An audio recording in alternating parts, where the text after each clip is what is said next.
E nessa manhã você já foi edificado, eu fui muito edificado já, graças a Deus.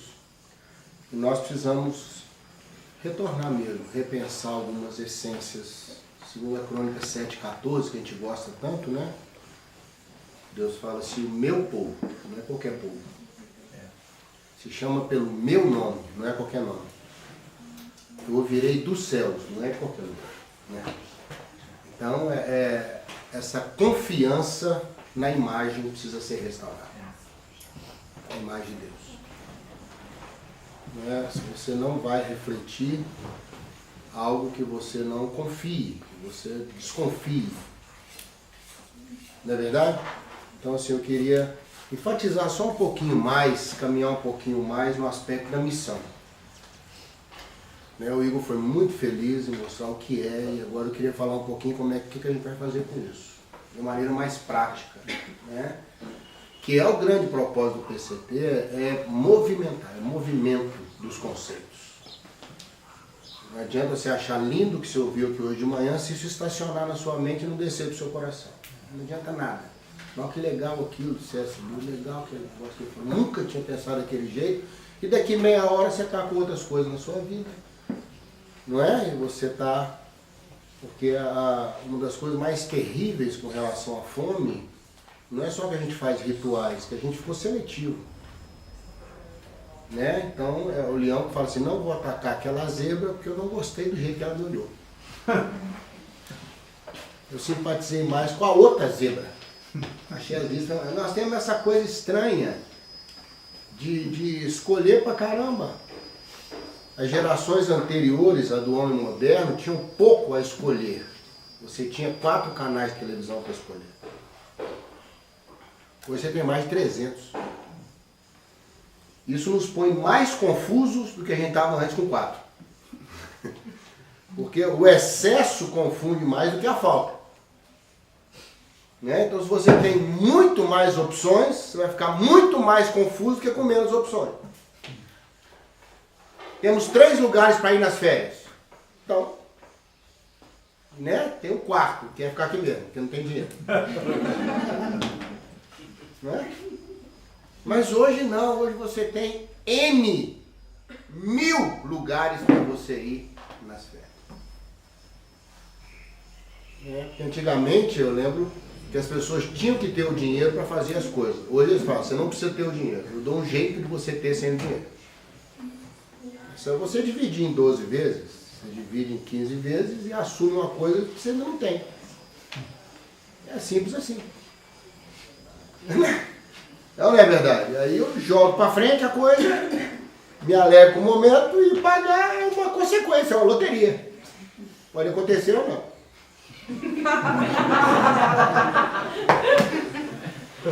O número de inadimplência espiritual cresceu demais exatamente porque as igrejas oferecem prestações hoje. Santidade em prestação, compromisso em prestação. Então você tem compromisso aí em 30 anos. Você tem compromisso com outro, né? Minha fé é minha vida. Muito plano aí de, não é? Em igreja, hoje, você acha uma igreja que se adapte a você. Já notou isso? Então, se você tem, porque nós somos muito importantes, né? Há 30 anos atrás, eu tenho uns 600 anos de igreja, então eu sei disso, a gente começava cantando Ele. Né? Ele exaltado. Depois mudou para nós. Com o Senhor, marchamos sim. Não é? Nossa alegria, nosso Deus. Não é? Agora é eu. Ele deixa as 99 e vem atrás de mim. Que amor impressionante. Ele salta muralhas, ele faz de tudo para me achar. Eu não importo o que os outros pensam de mim. Não notou isso aí? Ele me ama, desesperadamente. Desesperadamente, ele me ama, ele me ama. Como ele me ama? Amor incondicional. Já notou como é que está havendo uma mudança? Nós estamos indo da periferia para o centro. Então essa é uma época que nós estamos vivendo, porque eu sou importante. Eu não vou mais naquela igreja porque não me trataram bem quando eu cheguei lá. Uma irmã voltou para casa porque alguém sentou no lugar que ela senta todo mundo. Ela voltou para casa. Isso é fato, não estou te dando nenhum. A irmã me falou, não consegui assistir o culto, pastor, voltei para casa porque você acredita que você está no meu lugar. Chegou na porta da igreja, tinha alguém sentado no lugar, porque se você começa a frequentar a igreja, você começa a saber quem veio e quem não veio pelo lugar. Não é? Se tiver mais 2 palestras à tarde, é perigoso você voltar e sentar no mesmo lugar que você sentou de manhã. Isso nos dá uma sensação de segurança. Eu consegui voltar para o lugar que eu estava. Então assim, eu quero empurrar um pouco a missão, quero caminhar com você sobre a identidade, foi a fala final dele. A identidade só vai cumprir a missão se ela se sobrepor às realidades. Eu queria falar um pouquinho sobre isso. Gênesis 50. Queria falar um pouquinho sobre José, hoje agora de manhã, só para a gente dar uma aplicada nisso maravilhoso que a gente já ouviu sobre a imagem de Deus. No finalzinho da vida de José, os irmãos estavam um pouco preocupados com o que eles tinham feito com José e porque agora José tinha a oportunidade de retribuir. Né? Falando, ó, José está esperando só o pai morrer. Se fosse os irmãos de José aqui no interior de Minas, ia falar para pegar nós. É só esperando o pai morrer. O que está segurando José é o pai. Mas na hora que o pai morrer, nós estamos lascados. Não é? Mas só que eles não sabiam que José entendeu o que Deus tinha para a vida dele, a sua missão. E José falou isso para os irmãos aí no capítulo 50. Ele fala no verso 19, não temais, acaso estou eu em lugar de Deus? Olha como ele tinha consciência do lugar dele e do lugar de Deus. Vós, na verdade, intentastes o mal contra mim, porém Deus o tornou em bem, para fazer como vedes agora, que se conserve muita gente em vida. Não tenham medo, eu vou sustentar vocês e seus filhos. Assim os consolou e lhes falou ao coração. Eu quero caminhar um pouquinho com José para te mostrar como que a nossa identidade é que tem que trabalhar nossas realidades e não o contrário. Um dos grandes problemas da quebra da angulação do espelho é que está ventando demais. Concorda comigo? Tem muita coisa acontecendo, aí o espelho não fica. Tenta trabalhar num lugar com papel onde está ventando muito. Não é? Põe lá as folhas. Não é? Se o Igor fosse pregar aqui e estivesse ventando, é perigoso ele começar terminando. Irmão, vocês entenderam? Não é? Porque, pô, pega a última folha, tem até a brincadeira de pessoa que estava brigando com o esboço, o cara trocou a folha lá e fez uma confusão danada, né? Na mensagem. Por quê? Porque o vento bateu, tirou a folha, pôs a outra, e ele foi lendo na íntegra. Né? E aí se confundiu. Irmão, tá ventando demais. Está ventando demais, é difícil manter a angulação do espelho. Então nós precisamos de umas encaixes mais firmes no espelho e não ficar querendo mexer no vento. Mexer no vento não dá certo. A Dilma tentou, não conseguiu. Né? O povo brincando, ele fala isso, né? Para estocar o vento, que é a brincadeira. Né? A brincadeira do pessoal pegaram a fala pelo meio e brincaram com isso, né? Deixa eu te falar uma coisa nessa manhã. José só pôde refletir o que Deus quis para ele. Lógico que ele teve uma visão que Deus tinha para ele, através de sonhos, e Deus foi pondo impresso dentro dele o que Deus queria, com relação aos seus irmãos. Ele nunca se achou melhor que seus irmãos. Deus sempre trabalha entre os irmãos. Davi foi ungido no meio dos seus irmãos, não a parte dos irmãos, ou melhor que os irmãos, não existe isso. Mas eu queria desafiar você a ter uma consciência da sua identidade. Senão você não tem consciência da sua missão. Você vai se confundir quando as realidades se misturarem. E eu gosto muito de pensar na linha de José com relação às capas. As capas de José. É um ponto de referência da identidade de José, as capas. Você vê que teve uma capa lá atrás que os irmãos nem encheram de sangue, a capa que a mulher de Potifar pegou, o problema de José era a capa. Gente. O problema da gente é o que põe na gente. E o que a gente vai fazer com isso que é posto na gente. Lá com o governador, para se tornar governador do Egito, o Egito não pôs uma capa nele, pôs um cordão, né, de ouro aqui, um colar gigantesco de ouro, que pesa mais que a capa, não é para ser largado em qualquer lugar. Eu queria provocar um pouquinho você hoje de manhã para ver como José lidou com as capas. Por que José não buscou as capas de volta? Você reparou que ao longo da vida dele as capas ficaram para trás? Ele perdeu a capa quando era novo. Uma capa sensacional, várias cores, é um negócio, né? Um negócio diferenciado, foi assim? A casa de Potifar, ele voltou para buscar a capa? Que a mulher de Potifar agarrou lá? Hein? Ele ia arriscar voltar a pegar a capa? Hein?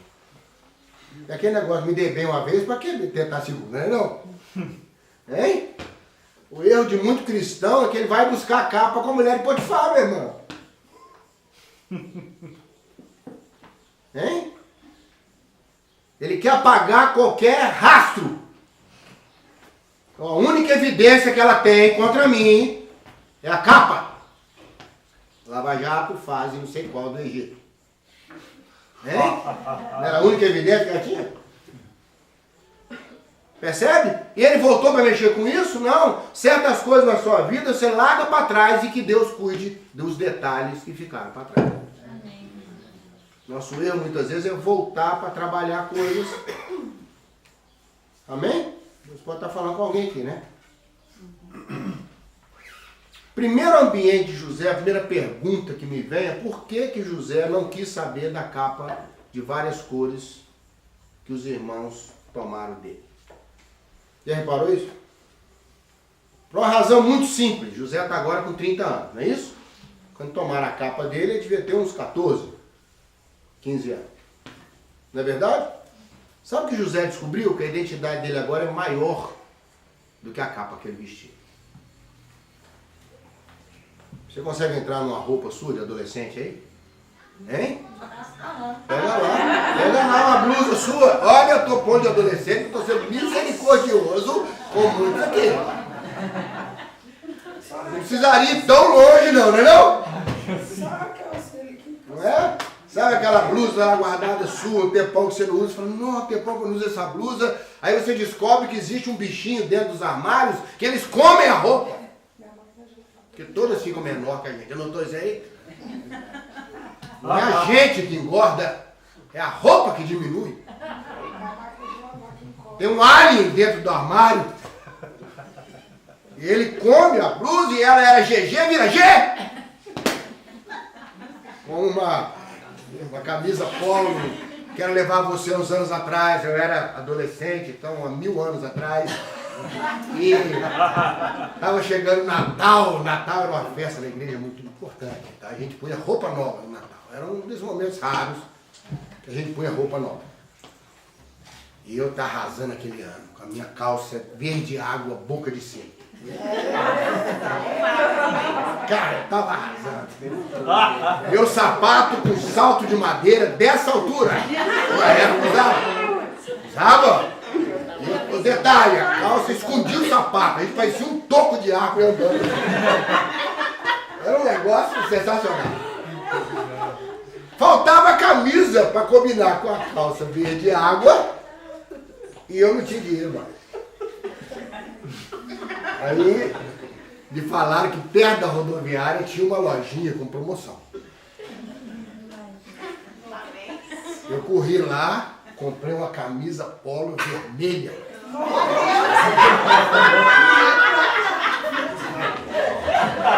Você vê como a moda muda. Você vê como a moda muda. Você tá rindo? Se voltar a moda, eu vou ver você de calça boca de sino. Feliz! Não ri não, que a moda tá girando, ela tá cíclica. Assim, tá voltando um monte de coisa, já não tô? Tá voltando um monte de coisa. Né? Aí comprei a blusa, arrasei, gente. Arrasei.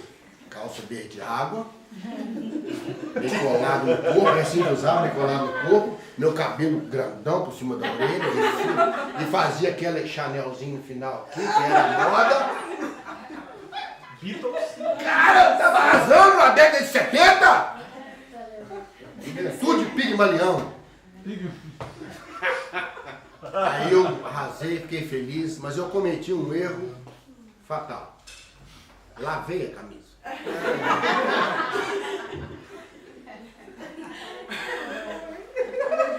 Ela de vermelha virou salmão.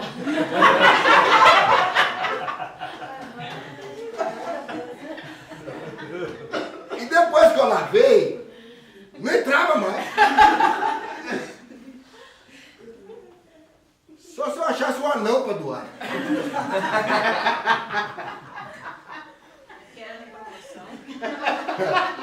Uma senhora promoção. Concorda comigo?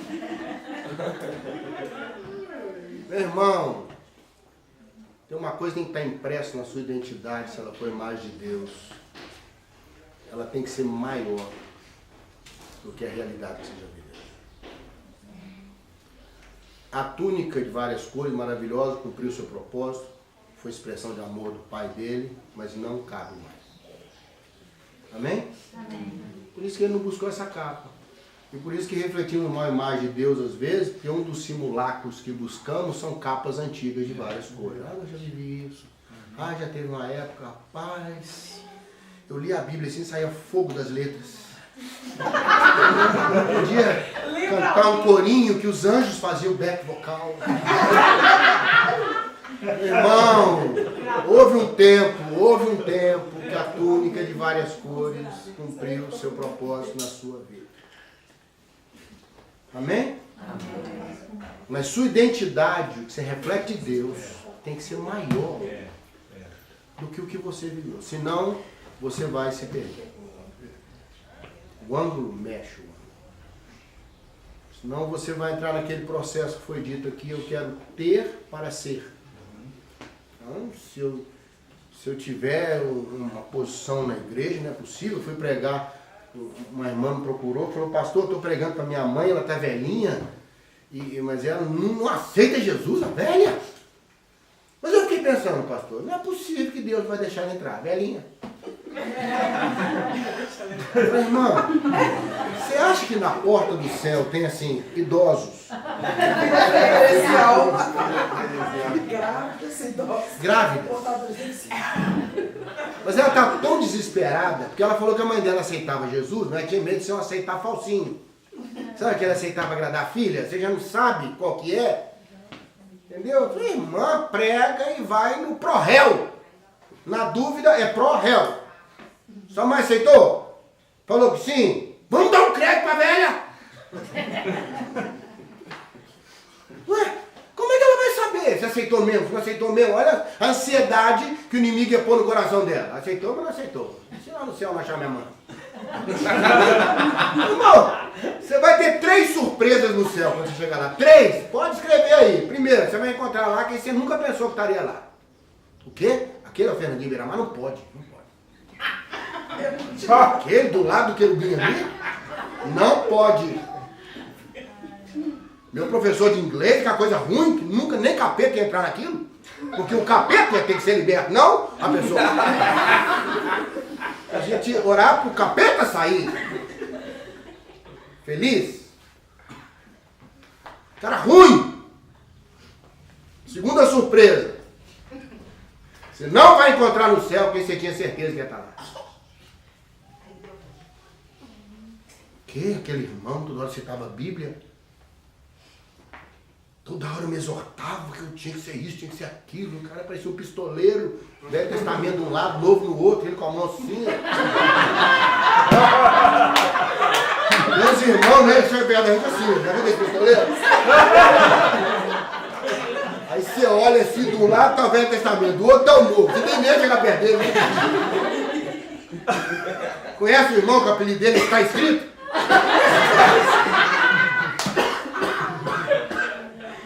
Você fala, esse irmão tem que estar aqui, não é possível. Tanto que ele falava, tanto que ele exigia da gente. Sabe uma coisa que eu descobri, irmão? Quem põe o padrão da relação é a pessoa com Deus. Viu?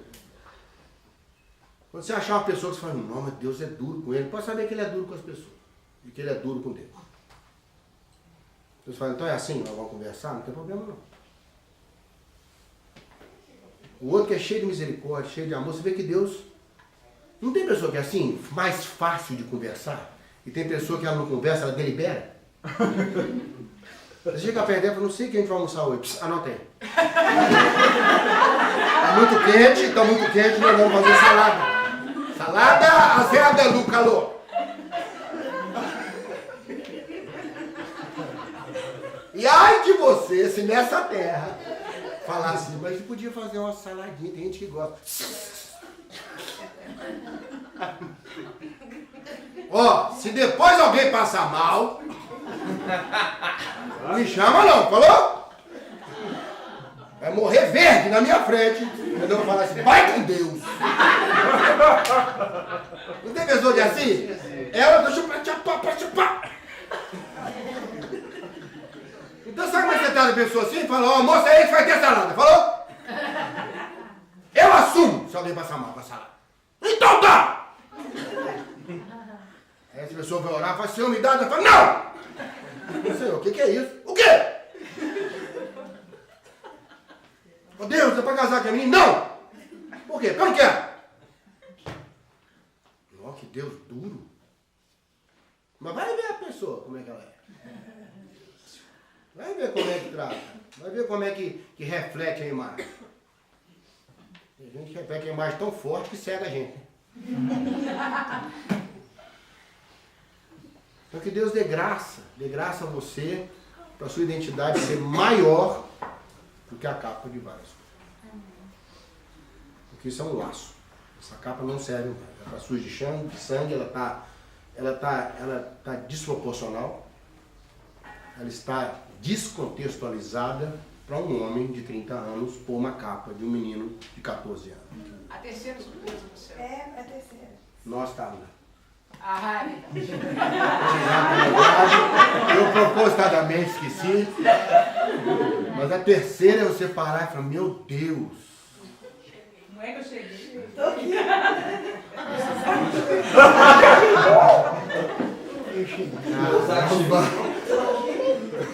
Eu acho que eu vou ficar uns 2000 anos sentado na quarta nuvem, só mirando assim o topo, mas cheguei.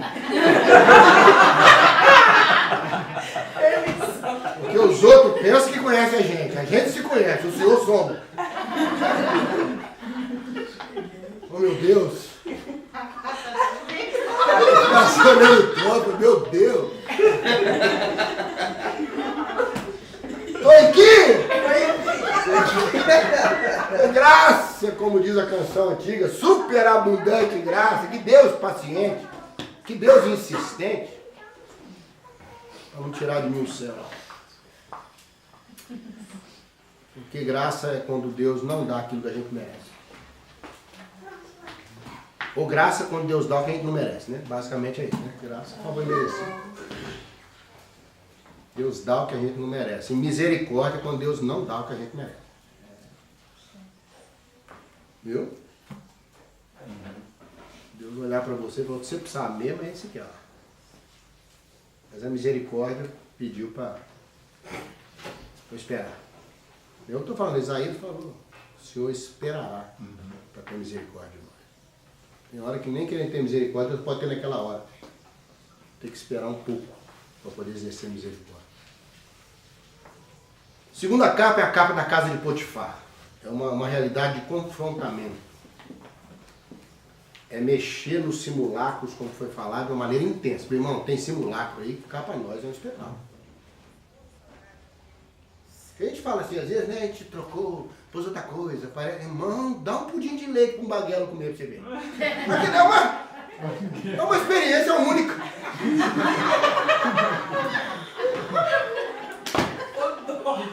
Eu olhar o pudim de leite pra mastigar é uma coisa, o banguelo olhar é outra.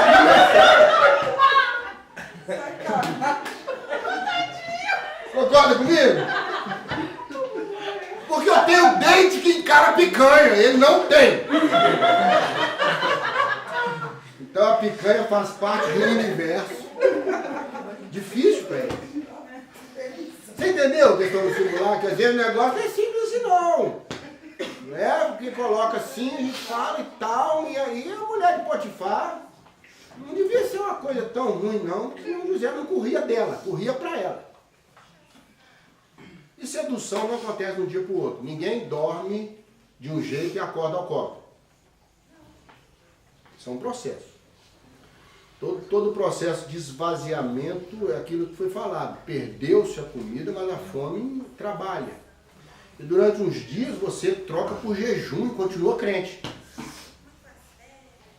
Não tem comida, então não vou comer. Não tem os irmãos assim, se faziam nunca pro reino?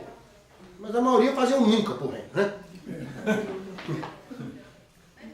No primeiro momento você pode, mas irmão, o tal do cheiro, eu fui pregar uma vez no sítio, falar para casais, aí estavam-se os casais na minha frente, eu falando e atrás a churrasqueira fazendo um churrasco. E eles atrasaram e passaram a palavra para mim já quase 11 horas da manhã, e o churrasqueiro ali, endemoniado, porque aquilo não pode ter vindo de outro lugar. Fazendo aquele cheiro. Já tinha marido olhando pro braço da esposa, eu fui ficando preocupado. O nosso problema é cheiro. Quando você está gripado, você tem menos fome, já notou? Porque você não sente cheiro de nada. Quatro tipos de gosto na boca, milhares de cheiros. Achei lindo aquilo, Deus fez a gente com essa opção do belo. Né? O leão, depois que comeu a zebra, ele fica uma semana sem comer. Tem irmão que come a zebra e come outra logo em seguida. Assim, por uma questão de eu não posso perder a segunda zebra.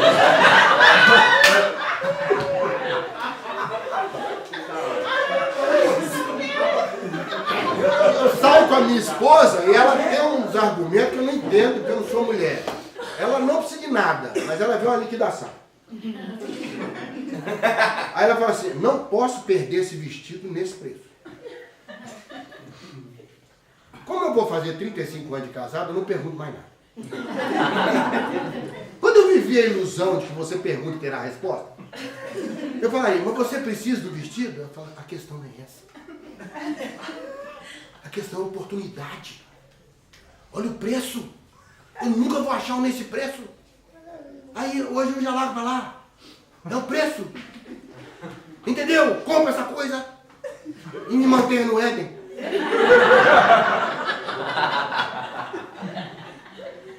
Senão ela vira um querubim na porta do Éden. Você nunca mais entrará.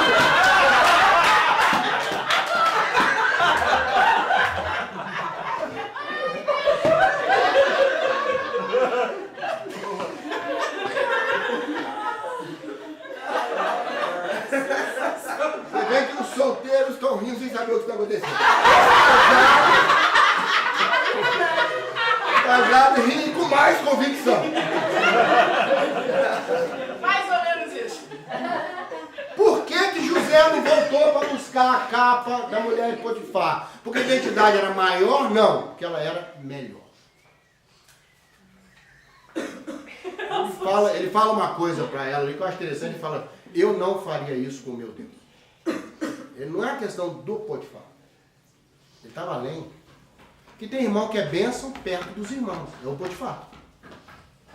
Ele faz certo porque os outros estão vendo, é o Potifar. Pegou isso aí ou não? Pode fingir que não entendeu. Mas se não tiver o Potifar não estava vendo nada. Ele era um escravo, aquela mulher ia cobri-lo o resto da vida, ninguém ia saber de nada. Né? O Potifar ficou meio na dúvida, viu gente? Que um servo pego nessa situação era morto imediatamente. Ele não matou José, então acho que ele ficou numa dúvidazinha. Ou também Deus preservou, lógico. A pena capital, um servo que assediava a senhora, ele era morto imediatamente. José foi preso. Ele não foi destruído, ele foi limitado. Percebe esse processo? Então, às vezes, poupar da destruição para a limitação já é uma bênção de Deus. Concorda comigo? Ficou ruim a relação, mas não terminou. Ó, há uma chance de se repor. Não é verdade? Então a sua identidade, você tem que ter consciência que ela não é só maior que a realidade, não. Ela é melhor. Amém? Amém, amém?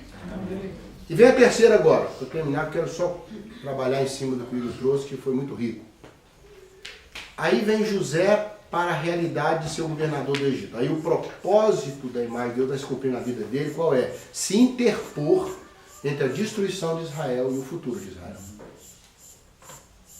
Você não tenha dúvida que Israel seria exterminado naquele processo da fome dos 7 anos. Não é? Seriam exterminados. Não foram porque houve uma interposição através de José, outras nações foram abençoadas também. De lá eles foram levados para Gósen, que é um lugar bom, mas não é definitivo, é o processo que a gente vive na vida. Deus tem um lugar melhor para nós no mundo.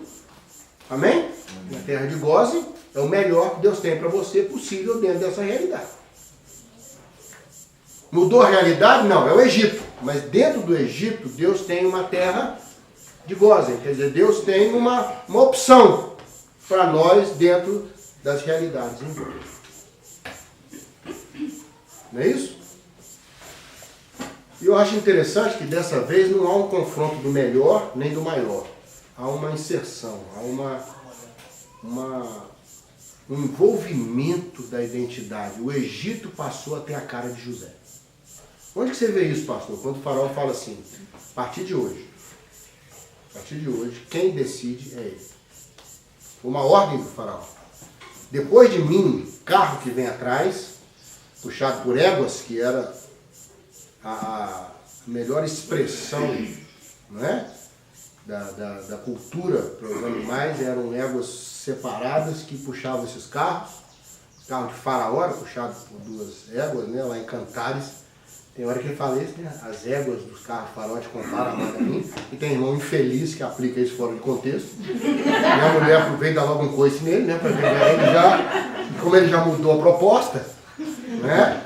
Ela assumiu a proposta.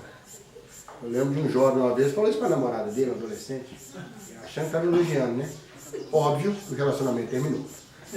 Né? A égua arrebentou ele, entendeu? Né? Então havia o carro que vinha atrás era de José, e durante aquele tempo foi José que liderou o Egito. Concorda comigo ou não? Ele tinha a chave dos celeiros, ele tinha a palavra de autoridade, a identidade dele se sobrepôs à sua realidade. Se isso não acontecer com você, você não muda o mundo faminto da sua época. Que é em cima de revelação, né? Vacas magras, vaca gorda, tem aquele, né, discernimento de um tempo propício para depois um tempo de luta, mas soube fazer a equação certa das duas realidades. O céu trabalhou através de José, poupou o Egito, poupou o mundo da época e poupou a herança que vinha. Por isso José fala, e eu abri com esse texto, quero fechar com ele, José diz assim, não fostes vós. Foi Deus, através de vocês, dessa oportunidade, que fez com que o nosso povo não fosse destruído. Por que José conseguiu ser bem? Porque ele viu além, como foi dito aqui. Ele tinha essa ambição, eu não quero só viver. Porque quando ele foi sonhando e viu aquelas feixes dobrando diante dele, até do pai e da mãe, aí o sol e a lua também dobrando, José era inteligente. Ele falou assim, a questão aqui então não pode ser humana. Porque humanamente falando, isso não pode acontecer. Meu pai, o próprio Jacó fala, eu e sua mãe vamos nos ajoelhar diante de você. Então ele viu que era uma circunstância diferenciada, era Deus fazendo através dele. E ele aceitou a missão. Ele refletiu bem a identidade dele nas realidades que viveu. Eu quero pedir a Deus que nos ajude de maneira prática agora, é que a gente consiga fazer nossa identidade se sobrepor às nossas realidades. Quando a realidade engole a identidade, vem essa confusão que foi colocada no primeiro aqui, a gente não reflete bem a imagem de Deus, a gente começa a fugir da presença, a gente tem dificuldade, ó Deus aí, todo mundo se esconde, né? Como o nosso Adão fez lá, na verdade ele escondeu, teve medo. Houve uma troca de sentimentos. O que a presença de Deus causa na gente? É uma coisa importante a ser perguntada. Qual tipo de sentimento vem com a presença de Deus? Eu gostaria que nessa manhã você recebesse essas cargas de conceitos para você repensar um pouco. Acho que falta um pouco em nossas igrejas pensar biblicamente. Porque senão a gente vai pensar segundo o mundo. Que era o personagem lá do Peregrino. Né? Lá do segundo mundo. Então ele tentou confundir o Peregrino. Mas você não vai se confundir, não vai cair no pântano da desconfiança, nem ficar pelo meio do caminho. Preserve sua identidade, é ela que você tem até o fim. Amém?